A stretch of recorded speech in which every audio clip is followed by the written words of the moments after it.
Coming up on American Black Journal, as we get ready to welcome a new year, our Black Church in Detroit series explores the topics and issues that are priorities for the church in 2024. We'll hear from 3 Detroit ministers about the challenges and opportunities that await us in 2024. Stay right there. American Black Journal starts right now. From Delta faucets to Behr paint, Masco Corporation is proud to deliver products that enhance the way consumers all over the world experience and enjoy their living spaces. Masco, serving Michigan communities since 1929. Support also provided by the Cynthia and Edsel Ford Fund for Journalism at Detroit Public TV.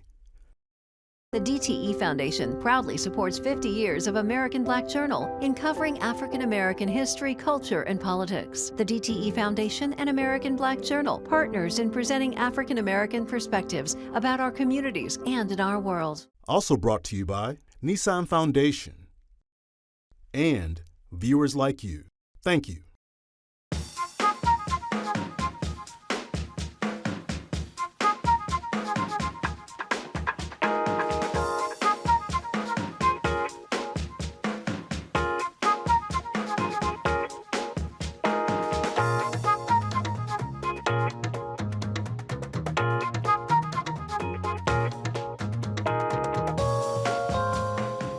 Welcome to American Black Journal. I'm Stephen Henderson. Today, we're continuing our series on the Black Church in Detroit, which is produced in partnership with the Ecumenical Theological Seminary and the Charles H. Wright Museum of African American History. The new year is a time for churches to set new goals and find new ways to make a difference in our community. We wanted to find out what's top of mind for the Black Church in 2024. So I sat down with 3 different religious leaders to get their thoughts and wishes for the new year. Here's my conversation with Pastor Barry Randolph of Church of the Messiah, Reverend QuanTez Pressley of Third New Hope Baptist Church, and Pastor Ovella Davis from Always in Jesus Presence Ministries.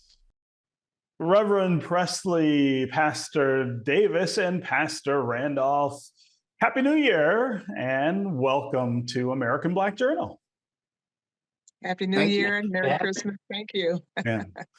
So, of course, the new year is a time that people think about what they did or hopes to do in the year behind, but even more importantly, they think about what they want to do in the year ahead. And I think that's a really interesting thing to consider in a church or a religious context. What are the things that, as a religious community, especially in Detroit, especially in the African American community, should be top of list for us in the new year. So I'm going to start with just a roundup of the 3 of you talking about how you're thinking about this and how you're talking about it with your congregations. Reverend Pressley, I will start with you.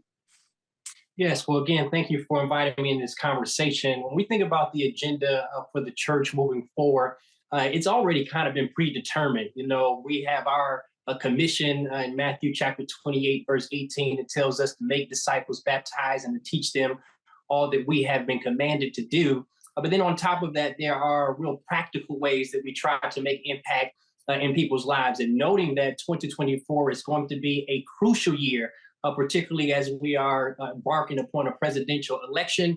It really is going to be about corralling our communities, making sure we're registered, educating ourselves, mobilizing to ensure that we are making right choices when it comes to the election in 2024. And so pulling staff together, ensuring that we have all of our mechanisms in place so that we might, again, take advantage of this opportunity that 2024 presents us. Yeah. Pastor Davis, what's going on in your world?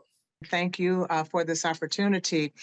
We are focused more on outreach for the next year. We found out that there is a tremendous amount of people that have fallen out of church, fallen away from church, and the perception of church has not been as healthy as we'd like for it to be. And so our focus is more towards outreach to reach the unchurched, to begin to make a positive presence about the purpose of the church. That's what our focus is, the purpose, because purpose changes perception. And I believe that, we've transformed from what the church has become. We've morphed into something new, and we have to be present with where our people are present. And where's everyone? They're on social media, and so we have to be present with them. And it's the same commission as Pastor Q said, that we have to go out into all the world. And so social media gives us a great opportunity to do that. And so that's what we're looking forward to, how we can be more impactful to change the perception of the church and help people to understand the importance of the purpose of it. Wow. We're going to want to come back to that idea in a little bit.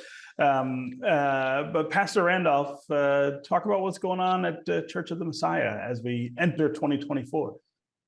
Well, let me just say, I'm just so grateful to be on the panel with these two particular preachers, in particular because I love the work that they both do, and I know that they're based in the community. And I have to reiterate everything it is that they said. One of the things that I know we're going to be celebrating this year at Church of the Messiah, we're turning 150 years old this year. Oh my goodness. So big celebration, celebrating what is going on through the history, the purpose of the church today, the work that we have to do today. So it's going to be an incredible year. We got a lot of work to do. But one of the things we're going to focus on is a project that I started with Pastor Ovella on many years ago. And she coined the phrase state of the hood. We got to work on our communities, neighborhood. What is the role of the church in the community and neighborhood? How do we better serve the people in the community and neighborhood? And how do we uplift the word of God and be that presence in our community and neighborhood wherever we are in the city of Detroit? Yeah. So, Pastor Davis, I do want to come back to this idea of outreach, and as you described it, the unchurched, the people who are disconnected from the religious community. What are the ways that you feel like you can, I guess, turn that issue? What are the things that bring people back to churches, and how do you make that real? I guess, I mean, we've been talking about that for a long time. Generation after generation, we see fewer and fewer people engaged with any religious institution. Of course, that affects Black churches too. In your mind, what's the thing that we're not doing that you think is an opportunity?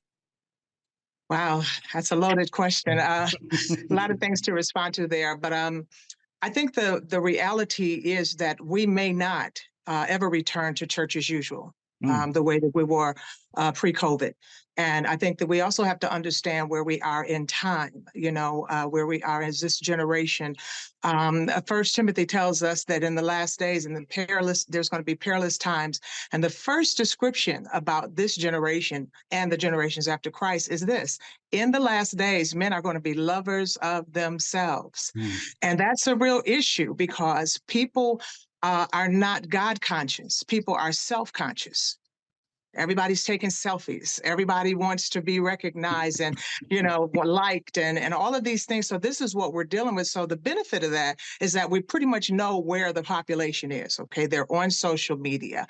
And the question is that what's going to make them want to tune into us? The Bible teaches us that love never fails. And so if we, I believe, begin to present the church, begin to present who we are, not just a religious organization or organism or institution, but we are a manifestation of the love of God, and we can bring that to humanity. In times like these, the love, I believe, that is going to draw and help them to get a new perspective of the purpose of the church. We're not here to give you a bunch of rules, and we're really a family of a lot of resources, opportunities, and I think that we have to present that to the community, give them a reason to want to be connected, as opposed to the reasons that they've had to be disconnected. Yeah. Reverend Pressley, I wonder what you make of that problem, but also that solution. I mean, you're a younger pastor still, someone who's connected with youth in the city. How do we get them back? Yeah, no, I definitely agree with Pastor Davis. I believe that faith is love in action.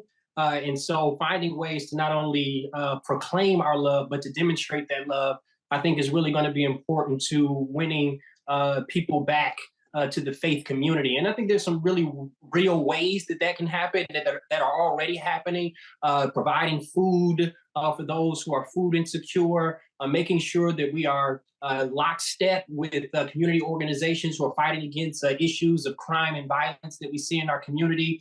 There's numbers of churches who've done gas giveaways. Just recently, we purchased a theater and gave away tickets to go see The Color Purple. These things that begin to create fellowship and community, which I think people are truly yearning, I think begins to be the bait, if you will, that gets them back into a faith community. And so we have some really real issues, with inflation, people having challenges and being able to pay their rents. When the church is able to step in and meet a real need, I think that begins to push up against this notion that the church is not, as Pastor Ovella said, not only is people self-conscious, but people believe that the church is full of itself. And so to the degree that we can begin to pour back out to the community in ways that they can see the impact in a real felt way, I think begins to, again, win people back into to our faith communities. Yeah. Pastor Barry, I know that at Church of the Messiah, the focus on young people, and especially young people in that Island View neighborhood, has been a central part of the ministry there. Talk about how they engage, how you see them engaging, and I guess how we reach more of them to be engaged. Yeah, that's a great question. One of the things that I've always noticed is that young people don't reject God. They just reject the package that the church put God in sometimes. So just like Pastor Ovella said, the church needs to be an organism. It needs to be alive and it needs to be moving. Young people like when they can get involved with what happens with the gospel, not just to come in and sit down and listen, but what are we going to do about poverty? What are we going to do about racism? What are we going to do about gun violence? What are we going to do about illiteracy? So it's not about just coming and sitting. Is learning what you learn in church, taking the word and putting boots on the ground to the gospel, and then going out and making a difference. The other thing is, too, I think a lot of times the people in the community want to see the church work together as the church, not as individual small denominations all over the city, but to literally come together and work as the church and tackle these problems creatively and collectively together. And I think a lot of people really do appreciate that. Yeah. So, Reverend Pressley, I want to go back to something you started with, which is the fact that this is an election year, 2024, not just presidential elections, but of course, lots of other state and federal and local elections going on.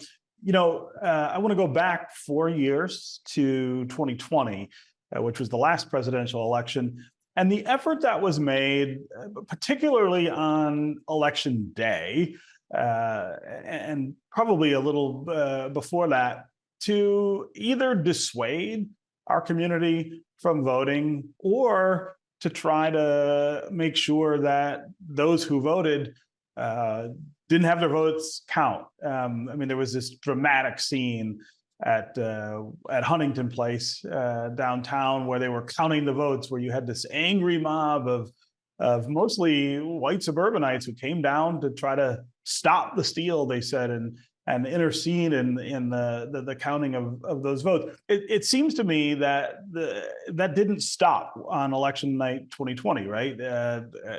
This year, I think we will see a year-long effort to try to suppress the vote in places like Detroit and in our community. I want each of you to talk about what you see in your congregations with regard to interest and energy around voting. And of course, you guys don't tell people who to vote for. Your job is to make sure that they know that this is how their voice gets heard. But I wonder what you're hearing about that and what your plans are for this year, I guess, to push back against folks who say we shouldn't have that voice at the ballot box. Reverend Pressley? Yes, unfortunately, I'm not hearing as much as we need to, which is the concern. I think that there's a level of apathy that's begun to set in a lot of our communities when it comes to the effectiveness of electing political officials and then seeing real impact that comes as a result of that.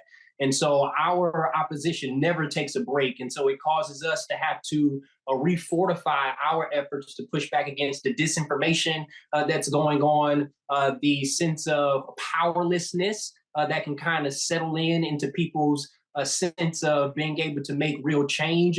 And so that's going to be a gradual and consistent approach. Again, making sure that people are registered, making sure that we have learned from what happened 4 years ago, so that people are already prepared for the opposition that's going to be baked in to try to stop them from voting. But we know this, our history is peppered with these kind of efforts to silence our voice. And so it's really about reminding ourselves about who we are and the stakes that are present before us with the numbers of elections that are in 2024. Because if we drop the ball here, the sort of burden that will be left upon our community will be very difficult to carry. And so again, as Pastor Barry said, it's not one church, it's all about all of us coming together, united under one cause and one mission to ensure that we're doing our part to encourage our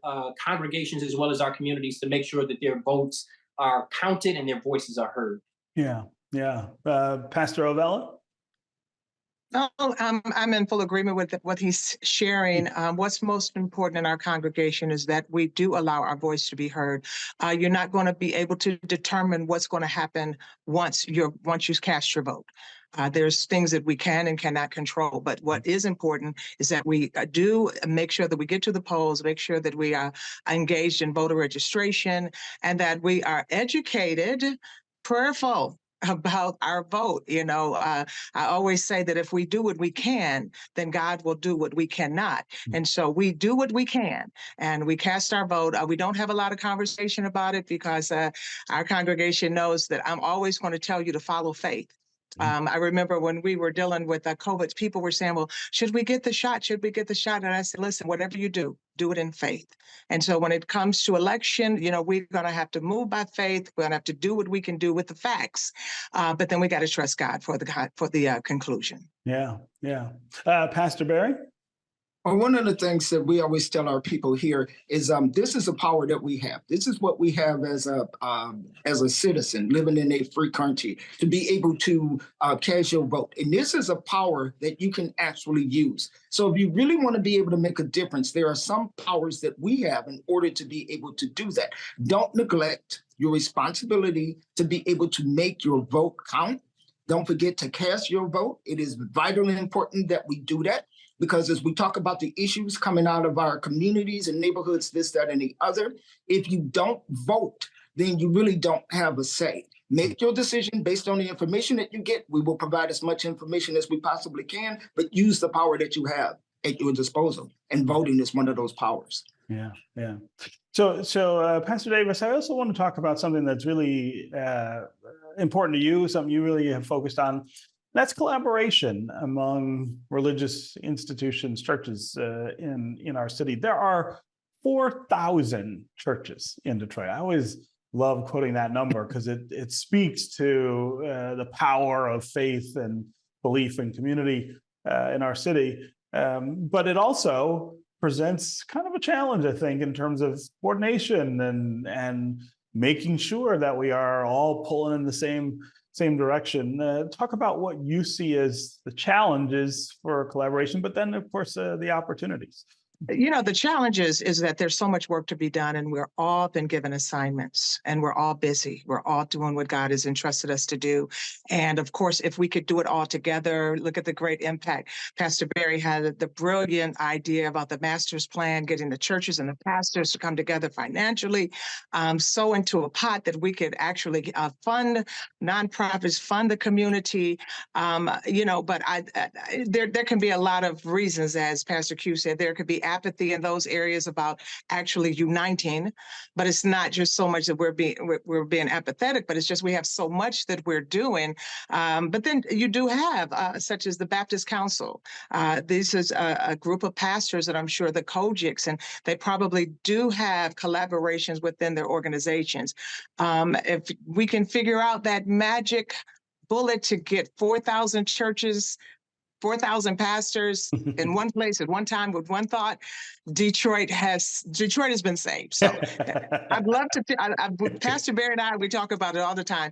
How, and we just have to understand that we've all been given different assignments, and we have directions that we feel led to move in, and sometimes it can connect with others, and sometimes it cannot. I just say let's keep working with the willing. Let's work with who we can. Let's do what we can. I don't spend a lot of time thinking about what's wrong with it. I'm thinking about what's right, and let's strengthen that. Yeah. Yeah. Right. Reverend Pressley and Pastor Barry, I want to talk a little about violence in our city, crime in our city. It's an issue that, of course, we all live with, and I know that the religious community is really focused on ways to make that different or better. Reverend Pressley, you are the chair of the police commission here in the city. And of course, Pastor Barry, you do a lot of work with anti-violence there at Church of the Messiah. I wonder what each of you is thinking about as we get into 2024 as the opportunity, again, to make some progress with that issue. Reverend Pressley, I'll start with you. Yeah, as of late, there is the trend that suggests that we may end with a 60-year low with homicides here in the city of Detroit. And while we celebrate the chief of police and the Detroit Police Department for the work they've done, I'm very clear that statistic is greatly enhanced by the work that Pastor Ovella has done, Pastor Barry has done, and others in this regard as community, making it a priority. And so we want to build upon that. And we know that a lot of crime, again, is a result of poverty. And so, again, as we begin to address these kind of underseated issues in our community, providing more opportunities for people to be able to take care of themselves and their families, it's my hope that we can see that trend continue, that the narrative that has gone around about the city of Detroit, all my life, I believe it's been the murder capital of the world. But if we can begin to build upon the trend that we are seeing this year, I think that begins to seed hope, that begins to, again, flourish in ways that allows us to enjoy safety in our communities. Yeah, yeah. Pastor Barry, you do a lot with anti-violence, as I said, that wonderful march that you have in the summer about stopping the violence. Obviously, we'll do that again in 2024, but I wonder what else you're thinking of as we get ready for the new year. Well, it's always getting down to the root causes of the gun violence. A lot of times we always tell people the work that Church of the Messiah do, the march itself just bring together all of the families, groups, organizations together to honor the innocent victims of gun violence. But it's the work, the boots on the ground work, the building the houses, getting the kids into school, providing the internet, doing solar power charging stations, along with the work that other churches are doing, showcasing that work is being done to help eradicate this. Violence, the gun violence is a symptom of a greater cause. So it's not just, people waking up one day deciding to be violent. This is a cultural problem. This is a community problem. This is a uniquely American problem too. This is not something that takes place all over the world. So we have to look at what it is that we have to do, and especially as the people of God. Our mandate comes from the book. So we have a mandate to be able to look out for the least of these and those who may be falling into the cracks. So we have a lot of work to do, but it's not just the march itself. It's all of that work that goes on 365 days a year. And then the gathering of everybody together saying, here are the groups, here are the organizations, here are the churches. This is what we're doing. We're holding our political leaders accountable. And we want to put out a message saying that we can eradicate gun violence if we choose to. Yeah, that connection of violence and gun violence to other problems in the community is really key. And Pastor Barry, you've worked a lot on those other issues as well, right? Making sure that people have what they need and are not in that desperate situation where violence seems to be an option. Yeah, one of the things we always do, a lot of people don't know, we work with a lot of other churches. So that's why I'm glad to be on here with Pastor Ovella and Pastor Pressley, because I know the work that they do. And as a matter of fact, on the 27th of January, we're going to be holding our State of the Hood address.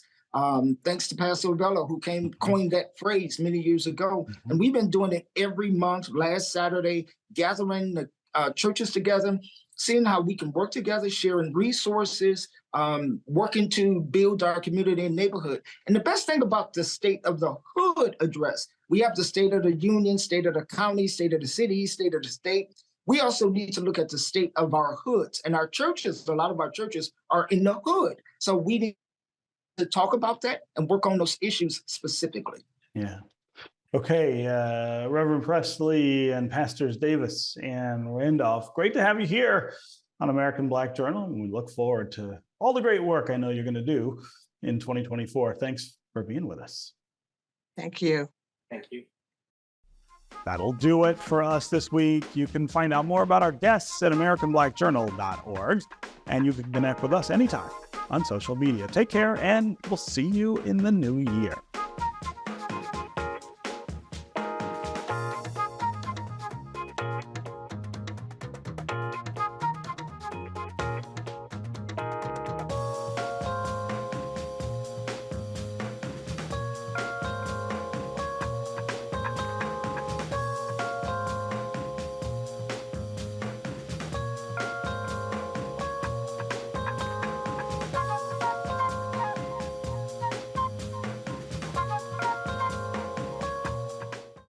From Delta faucets to Behr paint, Masco Corporation is proud to deliver products that enhance the way consumers all over the world experience and enjoy their living spaces. Masco, serving Michigan communities since 1929. Support also provided by the Cynthia and Edsel Ford Fund for Journalism at Detroit Public TV. The DTE Foundation proudly supports 50 years of American Black Journal in covering African American history, culture, and politics. The DTE Foundation and American Black Journal partners in presenting African American perspectives about our communities and in our world. Also brought to you by Nissan Foundation and viewers like you. Thank you.